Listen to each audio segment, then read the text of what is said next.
So good afternoon. This is a very important subject, and it's happening, I think, at a critical time. And this is a very different period than we've experienced. We have to do something about it. We now have to do something. We have to act.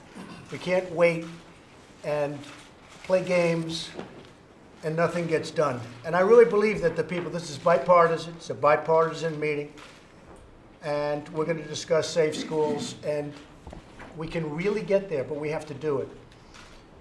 We don't want to wait 2 weeks, 3 weeks, 4 weeks, and people sort of forget, and then we go back on, and then we have another problem. We want to stop the problems from having. So as we continue to mourn the loss of so many precious young lives in Parkland, Florida, we're determined to turn our grief into action. I really believe that. I think that the people at this table want it. I mean, I see some folks that don't say nice things about me, and that's okay. Because if you turn that into this energy, I'll love you. I don't care. We're gonna be able to do it. Sadly, these horrible mass shootings are nothing new. I asked for just a list of, I mean, you look at Columbine, Colorado, Bill Clinton was president. Virginia Tech, George Bush. Fort Hood, Sandy Hook, San Bernardino, Pulse nightclub, and so many more. It's ridiculous. So today we're here in a bipartisan fashion to show leadership in an effort to end this senseless violence. It can be ended, and it will be ended. First, we must harden our schools against attack.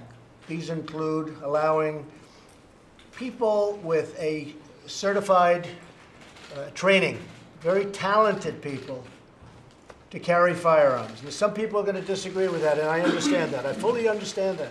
And if you do, I want you to speak up today, and we'll listen. But 98% of all mass shootings in the United States since 1950 have taken place in gun-free zones, where guns were not inside the school. Or, as an example, you take Pulse nightclub. If you had one person in that room that could carry a gun and knew how to use it, it wouldn't have happened, or certainly not to the extent it did, where he was just in there shooting and shooting and shooting, and they were defenseless. So just remember that. 98% of all mass public shootings in the United States since 1950 have taken place in gun-free zones. It's terrible. You've got to have defense, too.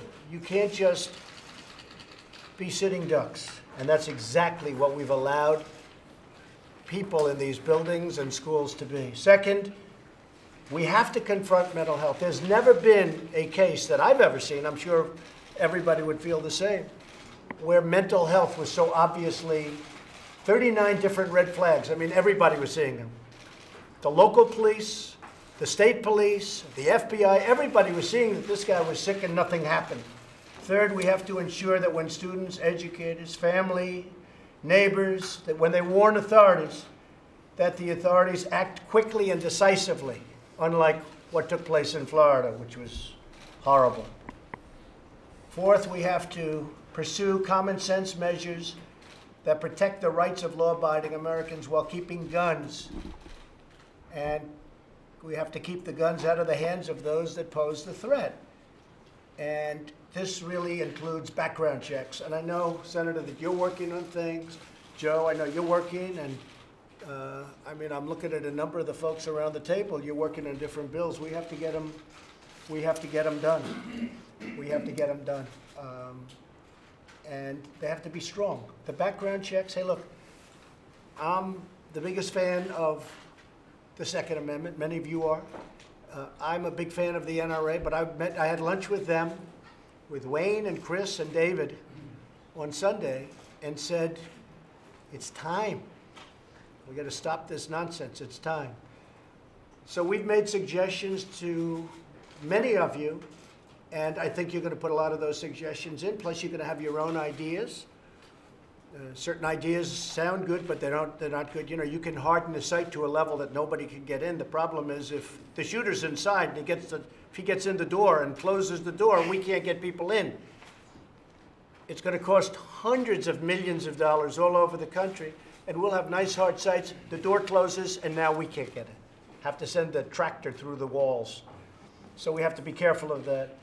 And we have to create a culture that cherishes life and human dignity. So we're going to all sit around. We're going to come up with some ideas. Hopefully we can put those ideas in a very bipartisan bill.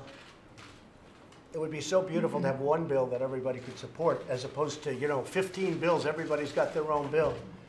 But if we could have one terrific bill that everybody, started by the people around this table, special people. These are the people that seem to be just most interested, very interested in this problem, and it's a big problem. So with that, I think I'd like to start. Maybe I'll ask John, you can start off, and then we'll go back and forth. We'll leave the media for a little while, and they can hear some thought. But it's something that can be done. There's no reason for this. But again, I really believe that those people, it's idealistic, it's wonderful, it's a beautiful thing. But if you think that somebody's going to be able to walk into a school, if they feel that they're not going to have bullets coming at them from the other direction, you're never going to solve the problem. I feel that. I feel that. But I'm certainly open to suggestions.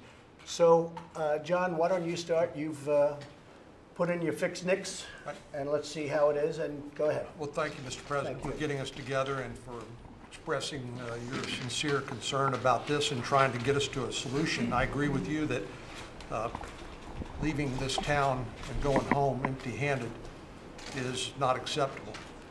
The public demands that we act.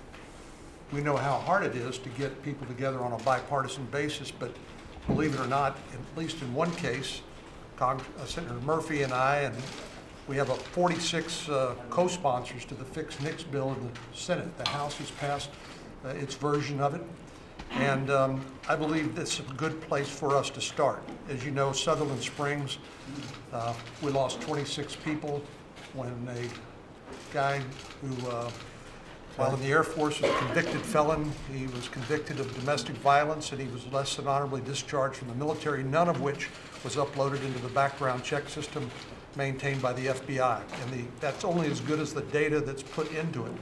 So Senator Murphy and I and 46 Senate colleagues on a bipartisan basis have what we think is a start. It's not the end-all, be-all. There's other things that people want to add to it. You've talked about the bump stock issue that Senator Feinstein, I know, cares passionately about. And I'm going to write that out, because we can do that with an executive order. I'm going to write the bump stock, essentially write it out. So you won't have to worry about bump stock. Shortly, that'll be gone. We can focus on other things. Frankly, I don't even know if it would be good in this bill. It's nicer to have a separate piece of paper where it's gone, and we'll have that done pretty quickly. They're working on it right now, the lawyers. Go ahead. But we need to get started on things that only we can do, which would be this background check system.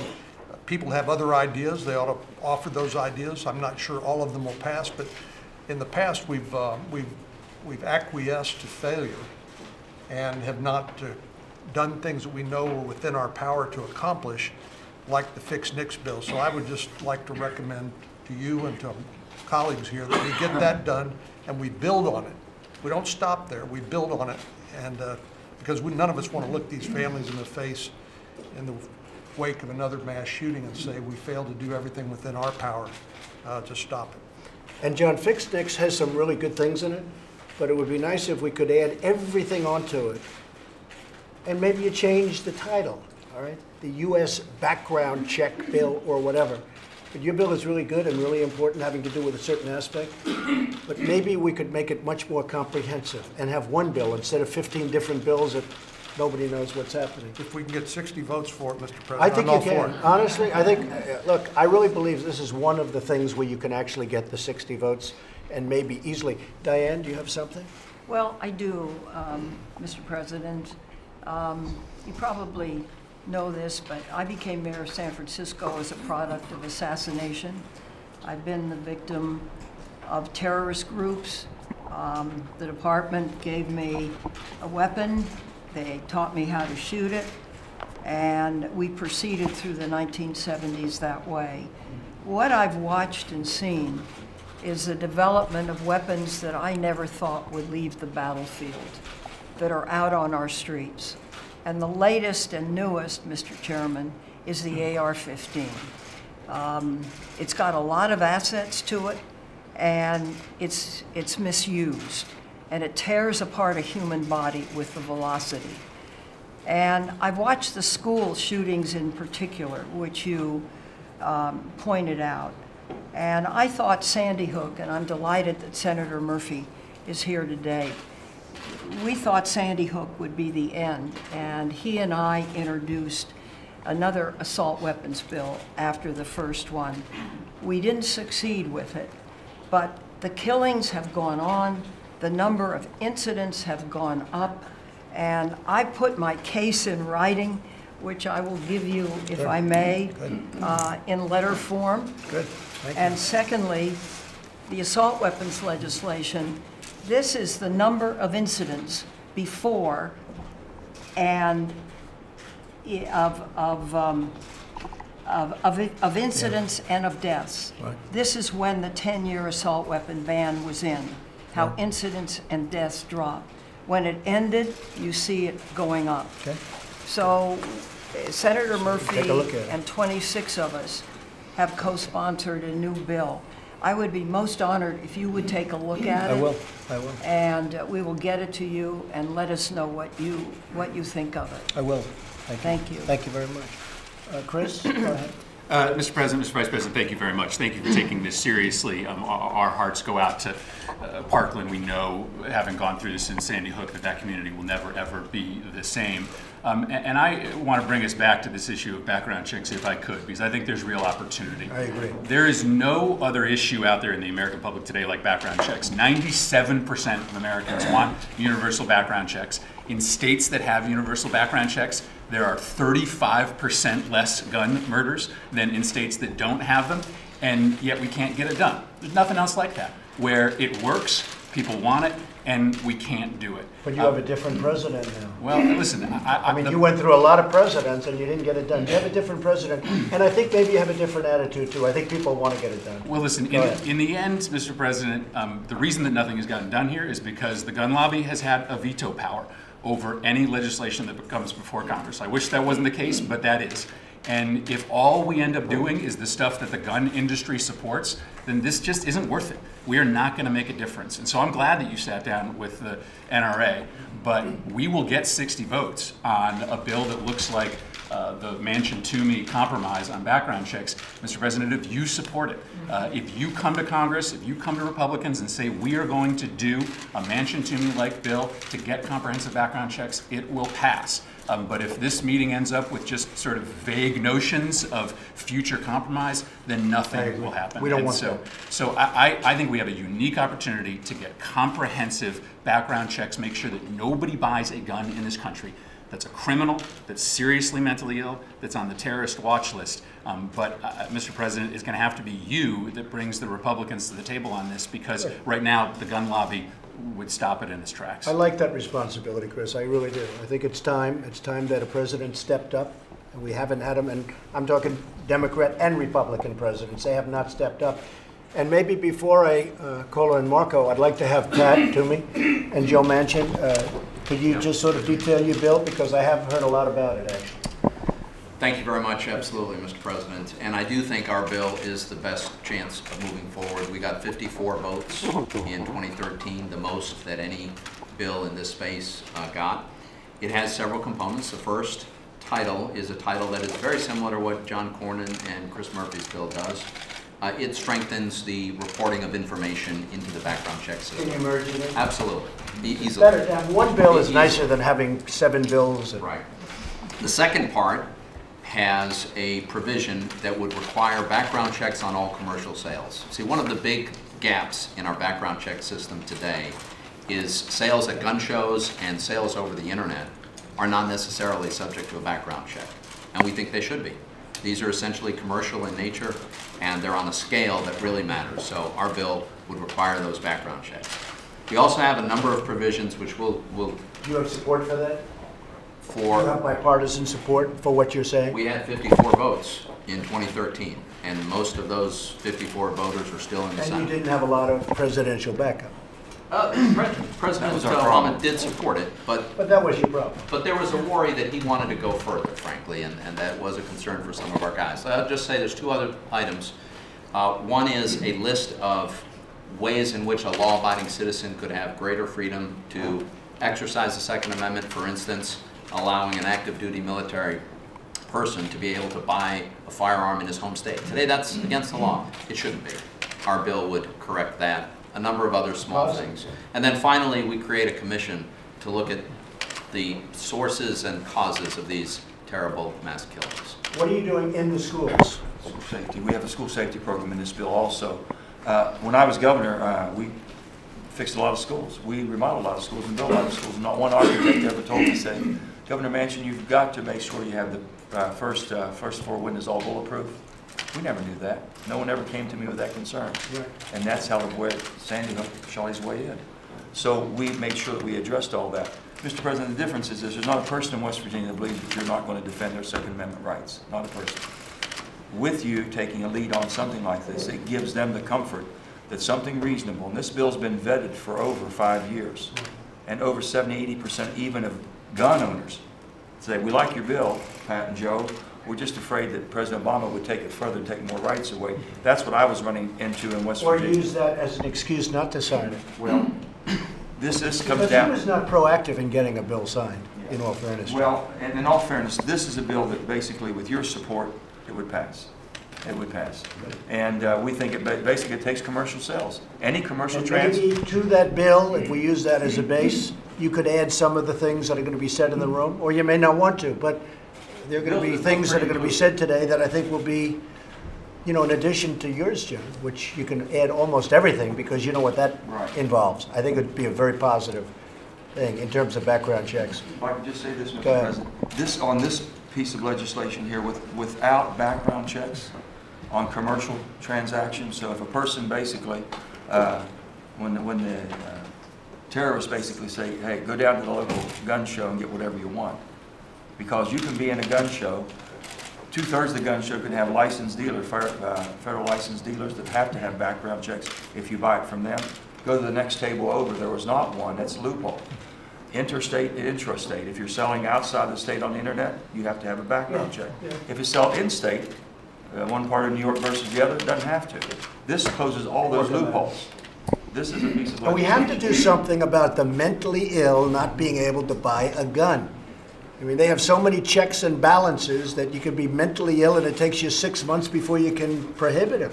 So we have to do something very decisive. Number one, you can take the guns away immediately from people that you can adjudge easily are mentally ill, like this guy. You know, the police saw that he was a problem. They didn't take any guns away. Now, that could have been policing. I think they should have taken them away anyway, whether they had the right or not. But I'll tell you this, you have to have very strong provisions for the mentally ill. Now, a lot of people are saying, oh, I shouldn't be saying that. I'll tell you what, I don't want mentally ill people to be having guns. Marco? Mr. President, thanks for bringing us here, because I think we all agree. We all know what the issues are that are fought over on this issue, but I think what everyone agrees on is we never want to see this happen again, anywhere in America. And you mentioned something about the shooting that I think is critical. This was a multi-systemic failure. And without pointing fingers or laying blame on anyone in particular that may or may not be here to defend themselves, the sheriff's office knew this was a problem. The school districts knew this was a problem. The FBI had been alerted to a problem. The Department of Children and Families in Florida knew that this was a problem. But the big problem is none of them talked to each other. Nobody told the others what they knew. And there is a bill out there that Senator Hatch is going to file very soon, and Congressman Rutherford and others here have already filed, and it's called the Stop School Violence Act, and I'll let them describe it more in detail. But one of the things that it does is it incentivizes the creation of this sort of synergy where all these people are talking to each other so they can compare notes and get ahead of this. The best way to prevent these is to stop it before it even starts. That doesn't mean we shouldn't harden schools. That doesn't mean we shouldn't have a debate on some other issues. But the best thing that could happen is know who these people are and get on them and get them the services they need and deny them the right to buy any gun. And I think that is something that holds tremendous bipartisan promise if we can come together on the things we agree on. And I would say one last point. In the state of Florida, they have a very different process than we do. But they are already moving on legislation, the governor and the legislature. They're going to pass something, perhaps by the end of this week, on a series of things. Now, we move a lot slower over here. But nonetheless, I think that's an example to us of what I hope we can do in Washington get done what we can agree on. We can still debate and try to act on some of the other things, but there are things we agree on. We owe it to these families to do those things. I agree, Mark. Chuck, will you have anything? Yeah. I would like to comment from this standpoint. First of all, a caution on mental health, because there's a lot of people that have mental health issues that are not dangerous to themselves or to others. So I think we got to concentrate on those, not just that have mental health issues, but the ones that show danger to themselves or others, because otherwise it's not fair to other people that have mental illness that isn't. I'll comment on the culture within the schools, but I can't say it any better than Senator Rubio says or Senator Hatch would say it. But it seems to me we have to have a culture in our schools where people are attuned to people that have problems that could create this massacre sort of things or anything else that is even connected with bullying as just one example. We have to do things at the federal level that will give schools the resources to do that. So that kind of fits in with what Senator Hatch is thinking. Then I'll end with more of a process. As chairman of the committee that will deal with a lot of this legislation, we've got to do something. I want to help facilitate those things and move them along and see what we can do. You'll be a great help, I have no doubt about it. To get a consensus. You're going to be a great help. Thanks, Chuck. I'd just like to ask Joe and Pat, in your bill, what are you doing about the 18 to 21? We don't change that. Okay, are you going to leave that? Whatever So you have a case right now where somebody can buy a handgun at 21. Right. Now, this is not a popular thing to say in terms of the NRA, but I'm saying it anyway. I'm going to just have to say it. But you can't buy, I mean, think of it. You can buy a handgun. You can't buy one. You have to wait till you're 21. But you can buy the kind of weapon used in the school shooting at 18. I think it's something you have to think about. Would you sign that? So I'll tell you what, I'm going to give it a lot of consideration, and I'm the one bringing it up, and a lot of people don't even want to bring it up because they're afraid to bring it up. But you can't buy a handgun at 18, 19, or 20. You have to wait till you're 21, but you can buy the gun, the weapon used in this horrible shooting at 18. You are going to decide. The people in this room pretty much are going to decide. But I would give very serious thought to it. I can say that the NRA is opposed to it. And I'm a fan of the NRA. I mean, there's no bigger fan. I'm a big fan of the NRA. They want to do it. These are great people. These are great patriots. They love our country. But that doesn't mean we have to agree on everything. It doesn't make sense that I have to wait till I'm 21 to get a handgun, but I can get this weapon at 18. I don't know. So I was just curious as to what you did in your bill. We don't address it? We didn't address it, Mr. President. Look, I think You know why? Because you're afraid of the NRA, right? It was an issue back No, the NRA 5 didn't. years ago. Yeah. It never came up. It's a big issue right now. A lot of people are talking about it. But a lot of people are afraid of that issue, raising the age for that weapon to 21. Can I just suggest, my reservation about it, frankly, is that the vast majority of 18, 19, and 20-year-olds in Pennsylvania who have a rifle or a shotgun, they're not a threat to anyone.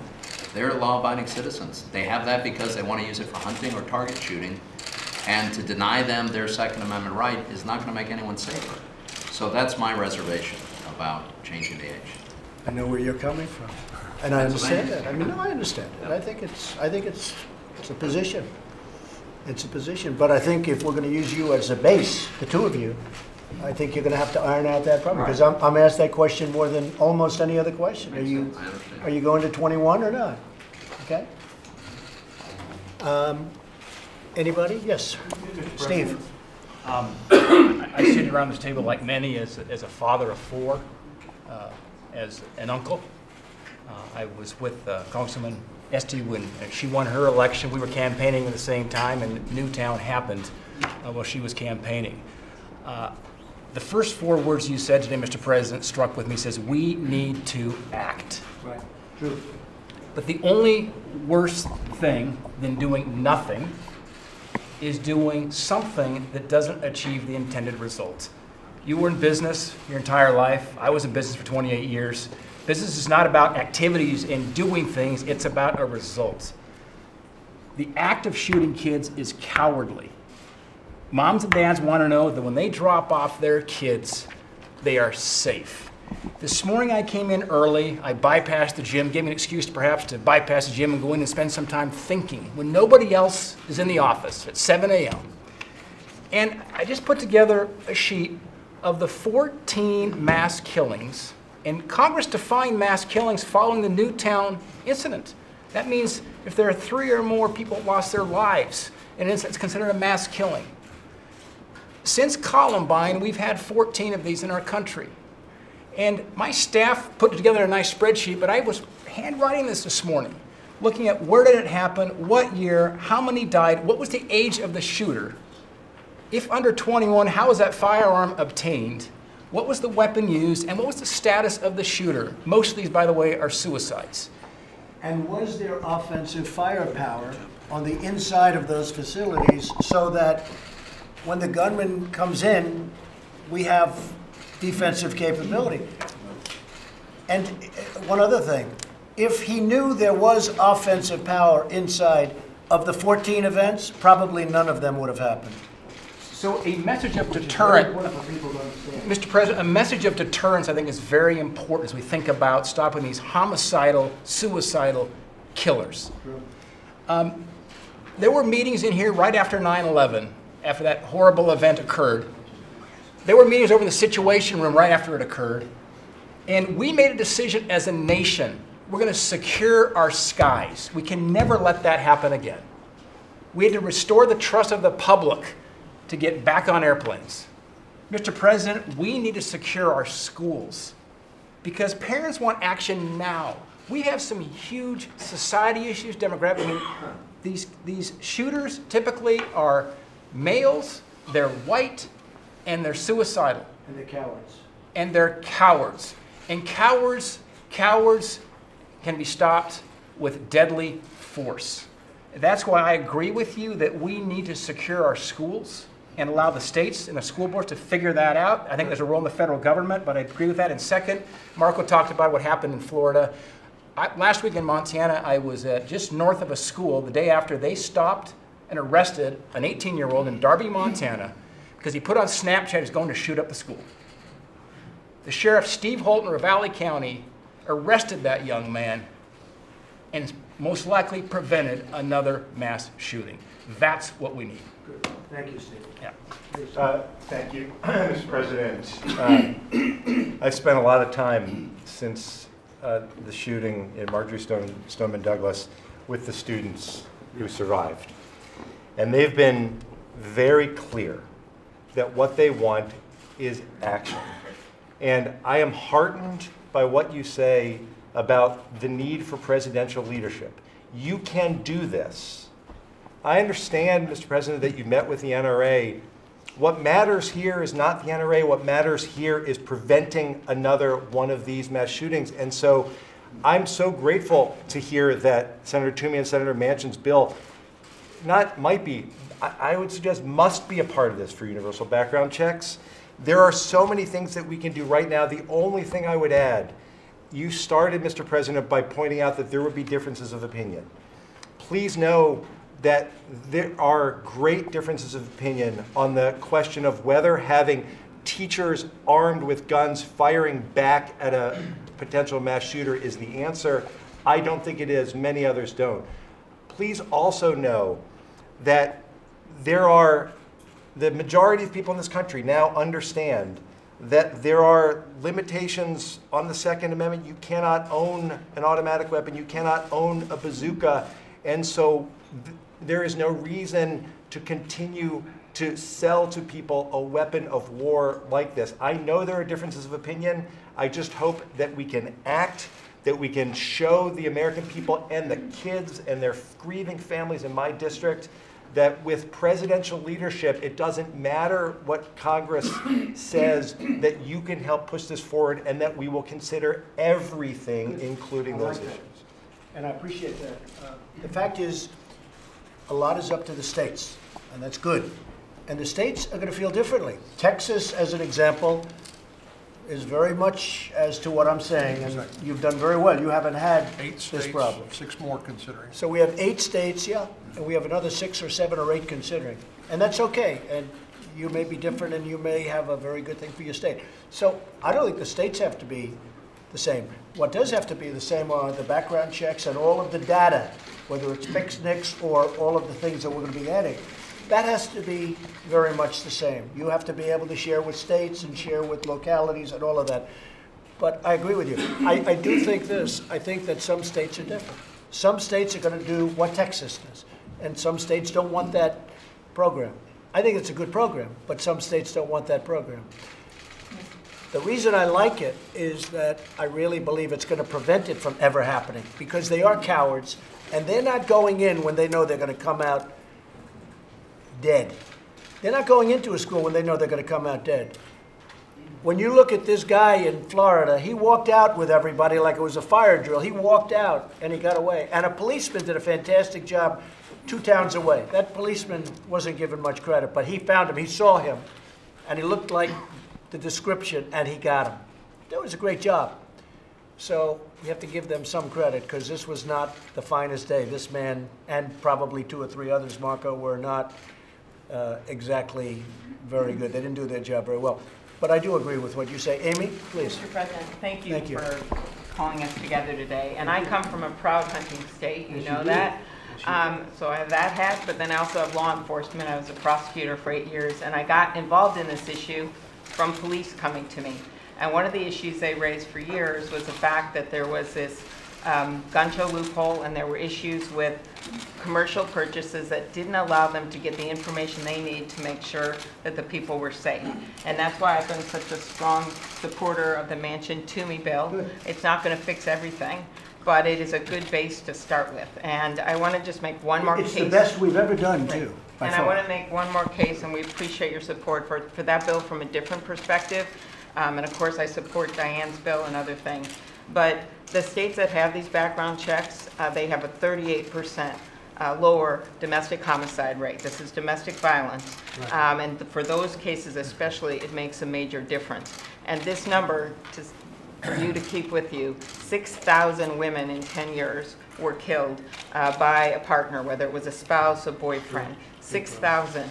That is more than we lost for brave troops in Iraq and Afghanistan.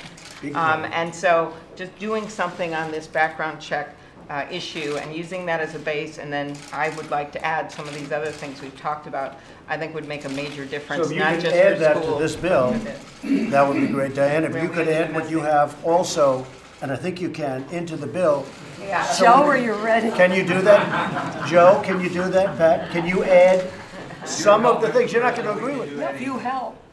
Well, no, I'll help, but can you add what Amy and what Diane have? Can we add them in? And I know you can add what John Yeah, I has. have another domestic violence bill that's very narrow, and it's about dating partners, and a number of states have just I would enacted say it with this. Republican We're support. going to get it passed. Yeah. We're going to get it passed. If you can add domestic violence paragraphs, pages into this bill, I'm all for it. I think it's terrific if you can do it. It can be done. That can be done too. Mr. Yes. President, can I respectfully recommend that Steve. Steve Scalise, the vote counter in the House, is going to be in a key role in all this, and he's had a personal, near tragic experience with one of these mass shootings himself. Good. Well, appreciate, Mr. President, you convening everybody. Thank you, Senator Corner, my whip counterpart. The House did pass a bill, the bill dealing with fixing problems with our background check system. We also combined with it a bill that advanced concealed carry reciprocity. In other words, people that have concealed carry permits in one state being able to have that same ability in another state with concealed carry laws that are on the books. And before that's immediately discounted, because I know when we passed our bill, there was, number one, I did have to whip that bill. It wasn't a bill that just automatically passed. And there were a lot of our members that said, look, we want to close these problems and fix these problems with the background check system. And we came together and actually passed a bill. But we also felt that if you look at the concealed carry population, these are people by and large who are helping us stop crimes. These are people who are well-trained, who actually go out there and help prevent crimes.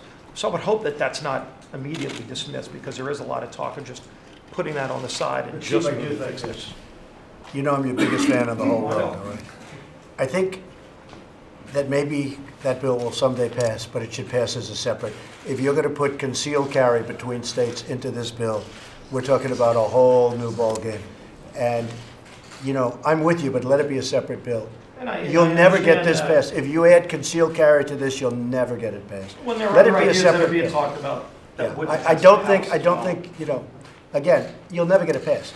So we want to get something done. But what's your second point? We did pass it in the House, so at least please recognize that. Look at the data. I know a lot of people just want to dismiss concealed carry permits.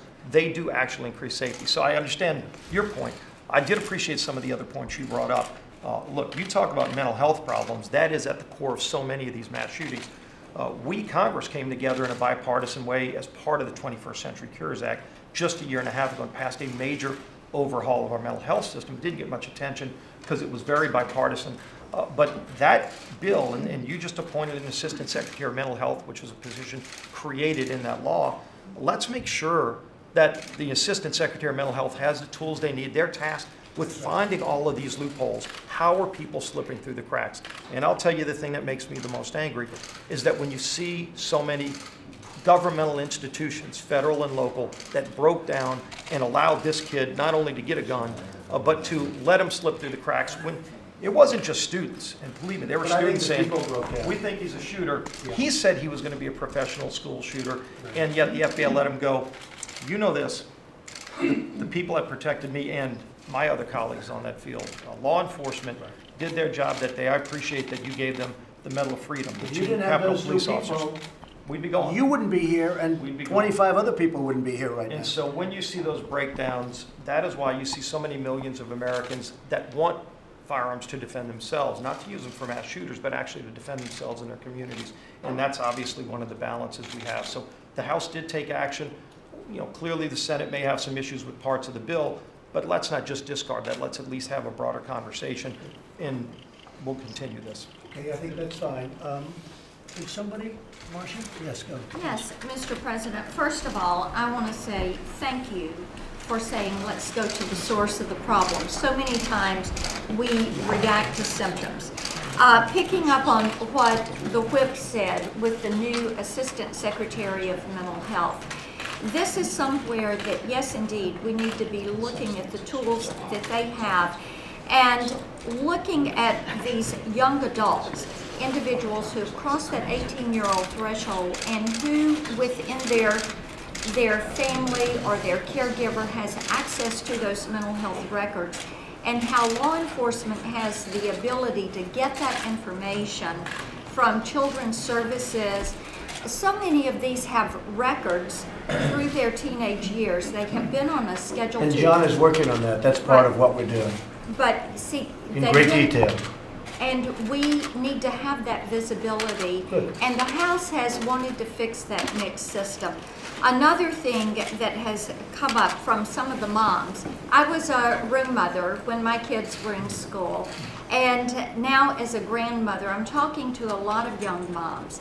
They have said one of the things we need to do as we review these issues is look at entertainment and the video games, the rating system, the movies, how things are approved and what children are being exposed to, and especially children that have some of these mental health issues, and they feel that has a role to play. Now, some of my sheriffs... I think that's a very important point. Yeah. The video games, the movies, the internet stuff is so violent. It's so incredible. I see it. I get to see things that you'd be amazed at. I have a very young son who I look at some of the things he's watching and I say, how is that possible? And this is what kids are watching. And I think you maybe have to take a look at it. You know, you rate movies for different things. Maybe you have to also rate them for terror, for what they're doing and what they're all about. It's hard to believe that, at least for a percentage, and maybe it's a small percentage of children, this doesn't have a negative impact on their thought process. But these things are really violent. Please. Some of the young moms have mentioned this, that they're very concerned about that exposure in children being desensitized to violence. So they would like that. One of my sheriffs, Sheriff Eddie Ferris, had a great idea. He's in Putnam County, Tennessee. Yep. And he said, as we talk about hardening the schools, you know, we have read to me programs in schools. How about protect me programs? that some of our FOP retirees would take the lead on and go in and as a volunteer help to protect those while we work through this issue of how your local, state, and federal agencies are going to work together and find solutions for this. So those are things that my constituents are saying and would like to have raised, and they want solutions to them, and I appreciate the leadership. Thank you very much. I appreciate it. Thank you. Mr. President, you're absolutely right. You can lead on this in a way that nobody else can, because for all of those Americans out there that the Second Amendment is so critically important to them, they believe you, that you're not going to go into their home and take their firearms. So you have a credibility that nobody else can bring to this. That's why you can lead. Maybe you've heard my call. You act when you see an opportunity to save life. We're all, I mean, yeah, I'm going to lead, but we're all going to lead. We're going to get this done in a bipartisan manner. I'm not even worried about 60 votes. I really believe that 60 votes, 60% meaning, should be so easy. It should be 100%. Krista, do you have something? No. I think you underestimate the power of the gun lobby. No, I'll tell you what. The reason I had lunch with the NRA on Sunday, I called them. I said, you got to come over. I said, fellas, we got to do something. And they do have great power. I agree with that. They have great power over you people. They have less power over me. I don't need it. What do I need? But I tell you, they are well-meaning. And I said to them very nice, I said, fellas, we got to do something. We can't keep restricting, and we have to do what's right. When it comes to mental health and other issues, I said, we have to do what's right. And I'm telling you, I think they're there. I think they're there. Some of you people are petrified of the NRA. You can't be petrified. They want to do what's right, and they're going to do what's right. I really believe that. I think it was a very good lunch. Yes, sir.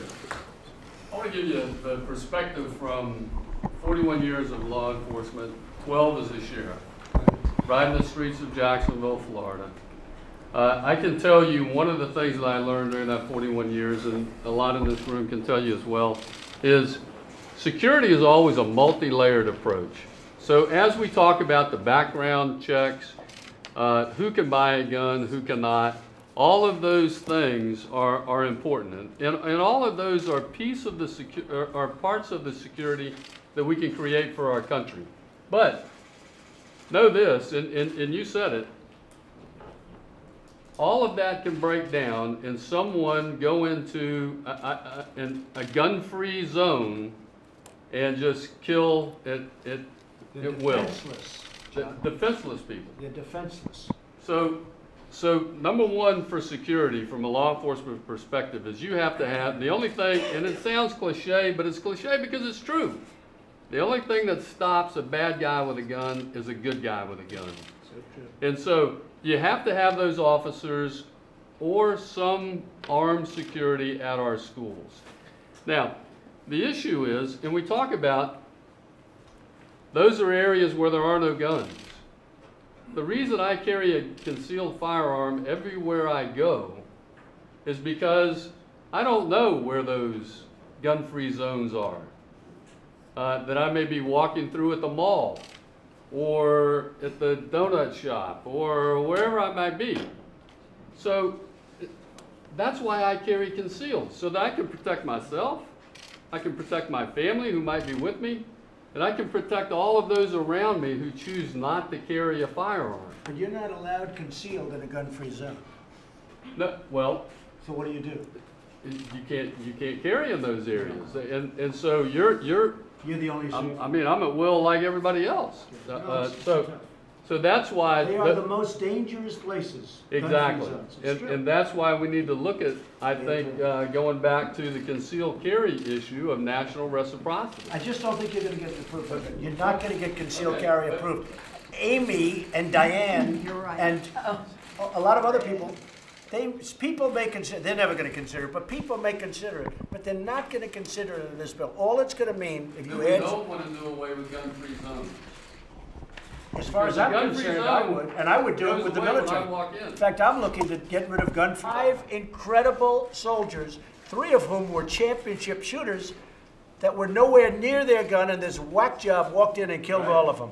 And they were defenseless, and if they had their guns, he would have been gone in a second. And every time I walk into someplace carrying concealed, I end a gun-free zone. Whether it's a restaurant, whether it's, you know, a Well, I want to grocery get rid of store, them on military whatever it might bases be. to start, because you know what's happened there. So, All right. and let me close with this, because the mental health piece, I think, is critical for law enforcement. We actually take folks who are a danger to themselves or others, we Baker Act them in Florida, it's called the Baker Act. Right. It's a crisis stabilization process. They're there for 3 days, 72 hours, they get stabilized, they get out, we have to give them their guns back. I tried not to do that one time and actually got sued and lost the case. Had to give the guns back and we got fined. So the state of Florida has this bill that was mentioned earlier that the Senate just passed. It has these risk protection orders built into them. That's right. And there's some states that already have that, I believe.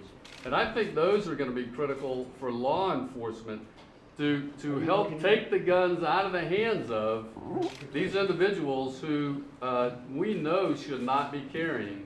And then we need to make sure that those individuals get placed into the national background check system. And Mr. President, the Vice President's state of Indiana has done a good job. Yes, go ahead, Mike. Yeah. Well, in the category, you've spoken about it, the gun violence restraining orders. They're called, California actually has a version of this. And I think in your meeting with governors earlier this week, individually and as a group, we spoke about states taking steps. But the focus is to literally give families and give local law enforcement additional tools if an individual is reported to be a potential danger to themselves or others. Allow due process, so no one's rights are trampled, but the ability to go to court, obtain an order, and then collect not only the firearms, but any weapons in the possession Or of that Mike, individual. take the firearms first and then go to court, because that's another system, because a lot of times by the time you go to court, it takes so long to go to court to get the due process procedures. I like taking the guns early, like in this crazy man's case that just took place in Florida. He had a lot of firearms, they saw everything. To go to court would have taken a long time. So you could do exactly what you're saying, but take the guns first, go through due process second. We think about the tragedy at Sandy Hook and that's right.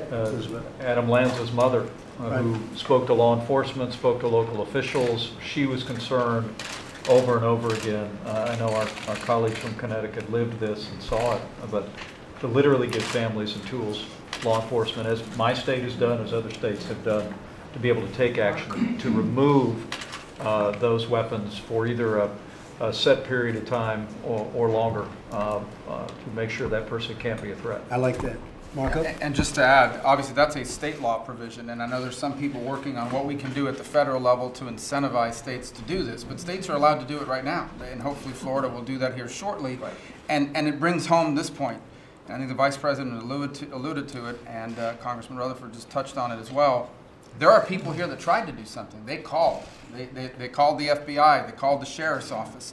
But legally, they had no recourse to sort of get ahead of this and stop it in terms of taking away his guns and placing them in a facility or some other measure with a court order to prevent him from being able to do this.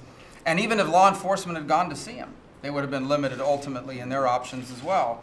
So this is an idea states can do, and I think there may be something we can do to incentivize it. I know we've been talking to your office and Senator Blumenthal and others, but ultimately states can do that now, the way multiple states have already done, and hopefully Florida will do.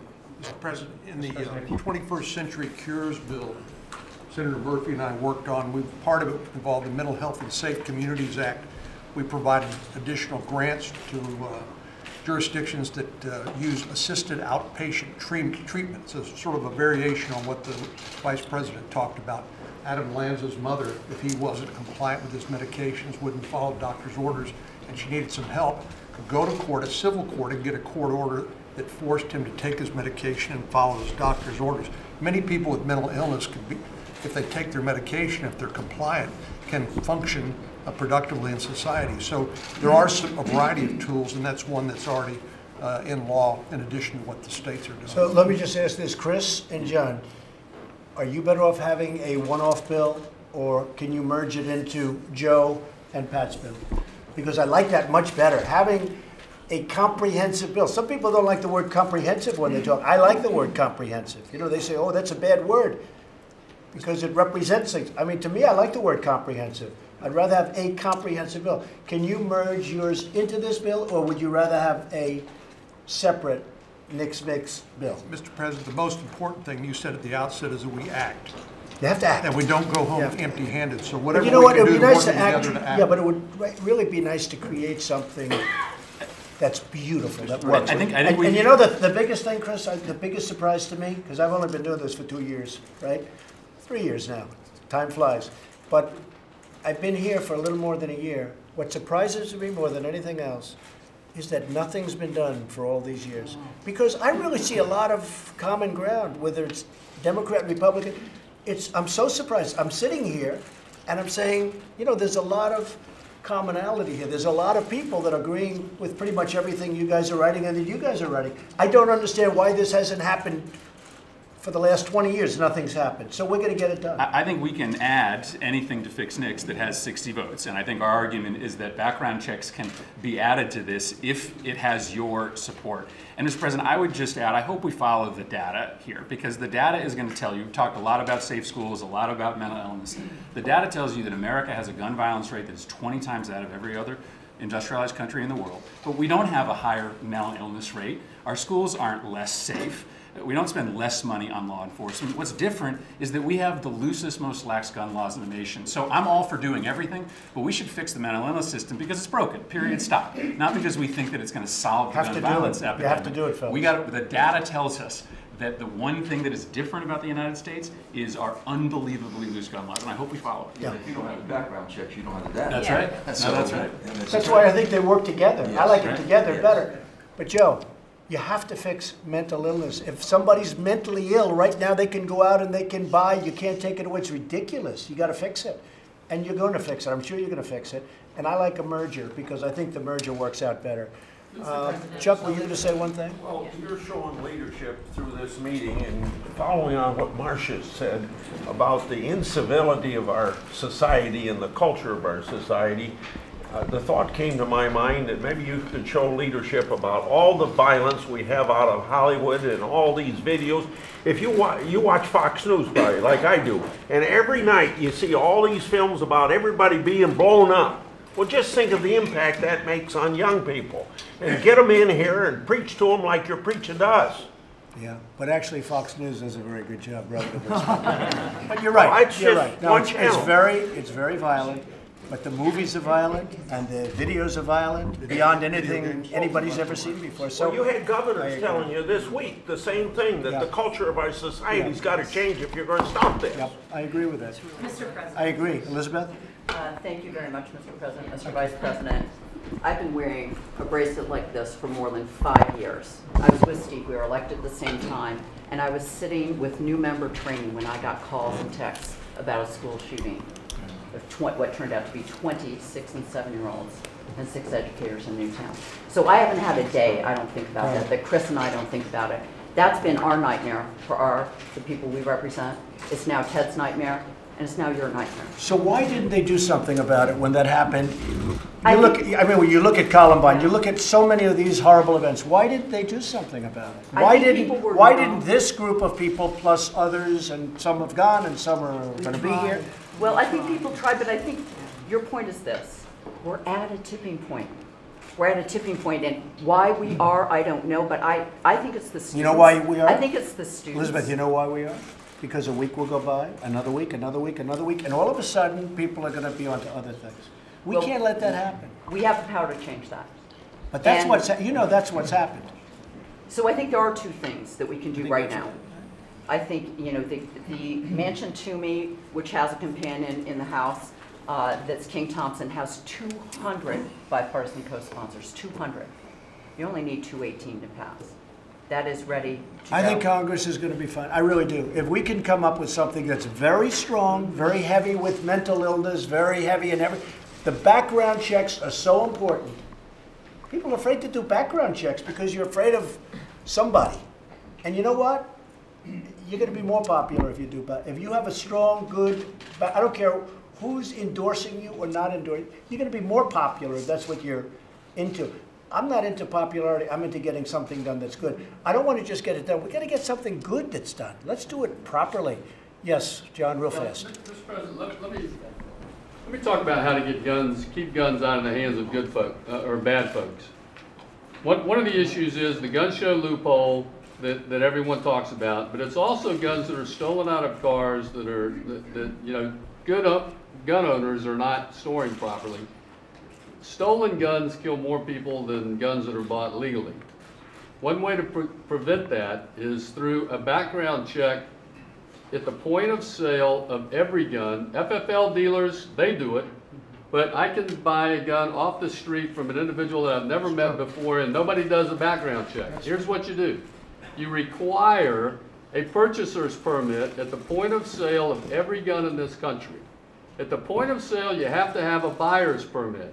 And the way you get your buyer's permit is, if I want to buy a gun from Senator Rubio, I go to an FFL dealer, I have my background check run, I get my buyer's permit, I take it to him, and he sells me his gun after I show him my permit. I would think the NRA would love Now that. listen, if I don't have my permit, it's against the law for him to sell it to me, and it's against the law for me to buy it. Now, everybody's thinking, well, heck, nobody's going to do that, and who's going to know? Then what happens is law enforcement has the opportunity to go into the streets and buy and sell guns from people that are in there buying and selling guns right now, and we can actually make arrests and get those guys off the street who are selling guns illegally. Well, they're not illegal sales, but they're selling them to the guys that probably are illegal. John, if the they have problem is background you have a checks. real black market. They don't worry about anything. They don't worry about That's right. anything that you're saying. That's right. But that's They sell why a gun and the buyer doesn't care and the seller, and that's one of the problems we all are going to have. And you have that problem with drugs. But then You make the drugs illegal and they come, well, you've never had a problem like this. We're fighting it hard, but you've never had a problem like this. So you have the same problem with guns. You have a lot of great people go out and register, do all sorts of things, but you have a black market where they don't even think about registering, or they're not going to be looking at Joe and Pat's bill. They couldn't care less about it. And we have to be very strong on that. I think you can have provisions on that too. Big, big penalties, strong penalties. John, you got to finish up. Well, I was just going to say, the purchaser's permit allows law enforcement to then go into that black market and buy and sell guns and make arrests of the folks who are in there doing it illegally. We've got to be very tough on the black market. Exactly. Hi, Mr. President. Yes, thank you. I represent a district in Central Florida, and we were deeply affected by Pulse. And I think in the aftermath of these types of tragedies, the American people really want to see us, their elected leaders, working together to do something. And so I'm heartened. Hard to believe this didn't happen after Pulse. I mean, how bad was Pulse? And nothing happened. Well, so thank you for bringing us all together. I've heard a number of ideas, and I wanted to present one that I hadn't heard yet. I have a bipartisan bill to remove the so-called Dickey Amendment, which has prevented over the last couple of decades the CDC and other federal agencies from researching gun violence. And I think that your Secretary of HHS has said he thinks we should be able to research gun violence. It's a key piece. Having facts and scientific data is a key piece in helping us address this national public health issue. And so I would hope that you know, we as lawmakers can have opinions about policies, but we should all have good sets of facts. And it's an easy fix. We just have to strike one sentence in the existing law to enable us to conduct the research that's much needed. Thank you very much. Maybe we'll sum up pretty quickly. Do you want to go really quickly? I do. Only because Congresswoman Esty brought this up. This is a bracelet that Marjorie Stoneman Douglas has been selling back home. I want to give it to you, and because I want this to be the last one of these that we ever have to have. Good. And if we can do universal background checks and ban bump stocks and increase the age to 21 and get rid of the Dickey Amendment and do it now and show the American people and my constituents and the people in Parkland, the grieving families and the students that we're actually ready to act, they'll feel better, and you can get this done, Mr. President. I want to give that to you. Thank you very much. Thanks. Thank you. Thank you. So if I could just sum up, Chris and John, Pat, Joe, maybe you could all get together. You'll start it from that standpoint. Other people, Diane, you have some very good ideas. We all have, I think everybody, Marco, I know you have a lot. Fellows, if you could all get together, if we could put in one great piece of legislation, Chuck, I think that you're going to have an amazing result in the vote. The votes are hard to get in Congress. That's what's been happening. You're going to have an amazing result. People are going to be shocked to see the number. It's not going to be 60. It's going to be way above 60. And it may be a number that nobody would even believe. People want to see something happen. But they want to see something good happen too, not just another piece of, I mean, you didn't pass anything, let alone some good stuff. We want to pass something great. And to me, something great has to be where you stop it from happening. And I think there's only one way. But again, if you feel not to have that, you understand. I want a counter. I want a very strong counterpunch.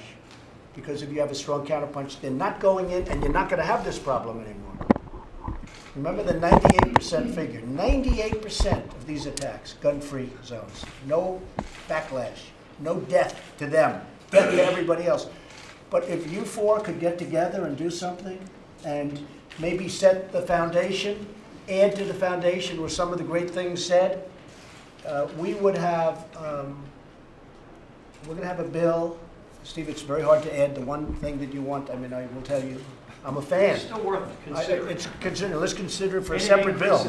We'll consider it for a separate bill. But again, we also want things that can be approved. You have to look at the age of 21 for certain types of weapons. I mean, some people aren't going to like that, but you're going to have to look at that very seriously. And I think we're going to have a vote. I think it's going to be a very successful vote, and I will sign it. And I will call whoever you want me to if I like what you're doing, and I think I like what you're doing already. But you can add to it. But you have to be very, very powerful on background checks. Don't be shy. Very strong on mentally ill. You have to be very, very strong on that. And don't worry about bump stock. We're getting rid of it where it'll be out. I mean, you don't have to complicate the bill by adding another 2 paragraphs. We're getting rid of it. I'll do that myself because I'm able to. Fortunately, we're able to do that without going through Congress. So if the 4 of you could work together and come up with some beautiful foundation, add and subtract to it, put it for a vote, let's get it done. That's what we have to do. Mr. President, what do we do about weapons of war easily accessible on our streets? What you're going to have to do is discuss it with everybody and any solution. No, it's a very complex solution. You do. You have weapons on the street. That's what we're talking about with black market. These are black market weapons. And, you know, the problem, Diane, is that these aren't where you walk into a store and buy. These are where somebody hands you a gun and you hand them some money. Oh, no, you go into a store and you can buy an AR-15. You can. You can buy a Tech-9. I mean, you can buy all these weapons. Well, this is what you're going to have to discuss. Many Joe, bullets. Yeah. Joe and Pat, you're going to have to discuss that. You'll sit down with Diane and everybody else, and you'll come up with something. And I think I really believe it has to be very strong. I'd rather have you come down on the strong side instead of the weak side. The weak side would be much easier. I'd rather have you come up with a strong, strong bill, and really strong on background checks. With that, we'll end it, but I just want to thank everybody. I really believe we're on the road to something terrific. Thank you all very much. Thank you. Thank you very much. Thank you. Thank you very much.